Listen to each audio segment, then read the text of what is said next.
Hey everybody, this is a real quick video in case you have a TRIBIT XSound Mega portable wireless speaker and you need to do a hard reset to the factory default settings on it.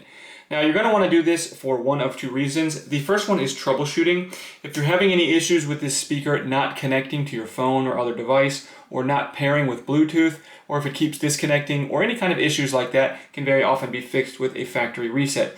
If you can't get it fixed and you decide you want to buy a new speaker, I'll go ahead and put a link in the description to a 5-star rated speaker at a good price. But anyways, the second reason you might want to do this is if you just want to wipe all of the pairing history off of it so you can set it up like a new speaker coming out of the box. It's really easy to do. All you need to do is with the speaker on, we're just going to come and press and hold the volume up and volume down buttons for 5 seconds. And after 5 seconds, that will cause this speaker to reset. All of the pairing history will be deleted off of it, and then you can go ahead and set it up again like a new speaker coming out of the box.